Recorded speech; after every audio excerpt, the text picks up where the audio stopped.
राष्ट्रवादी काँग्रेस पक्षाच्या नवीन संविधान पक्षाचा कणा म्हणून ओळखलं जाणारं अल्पसंख्याक सेल, सामाजिक न्याय सेल आणि ओबीसी सेल हे काढून टाकण्यात आलेले आहेत। जुन्या एकत्रित राष्ट्रवादी काँग्रेस पक्षाच्या संविधानात जवळपास 7 फ्रंटल सेल हे नमूद होते। आता काही दिवसांपूर्वी राष्ट्रवादी काँग्रेस पक्षाच्या संविधानात जे बदल करण्यात आलेले आहेत त्यामध्ये युवक, विद्यार्थी, महिला आणि सेवादल याच सेलचा उल्लेख पाहायला मिळतोय।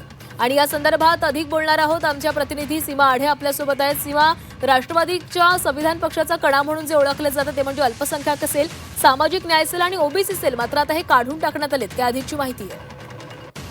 राष्ट्रवादी काँग्रेस पक्षाची भूमिका म्हणजे शिवशाहू फुले आंबेडकर या विचारावरती चालणारा हा पक्ष आहे। त्यामुळे अल्पसंख्याक सेल, सामाजिक न्याय सेल आणि ओबीसी सेल हे अतिशय महत्त्वाचे सेल आहेत। 7 सेल आहेत खरं तर, त्यापैकी हे महत्त्वाचे सेल मानले जातात। मात्र 28 फेब्रुवारी रोजी जे बदल म्हणजे त्यानंतर जे नवीन पक्षाच्या संविधानामध्ये जे बदल करण्यात आले त्या बदलामध्ये हे 3 जे महत्त्वाचे सेल आहेत ते काढून टाकलेले आहेत आणि त्यामध्ये फक्त आता युवक, विद्यार्थी आणि महिला, सेवादल या सेलचा उल्लेख जो आहे तो सध्या संविधानामध्ये, पक्षाच्या संविधानामध्ये आपल्याला घटनेमध्ये जे आहेत ते पाहायला मिळते। त्यामुळे हे जे सेल काढण्यात आले आहेत त्याचं कारण काय, आता या संदर्भात पक्षाकडनं काय स्पष्टीकरण दिलं जातं हे पाहणं महत्त्वाचं असणार आहे।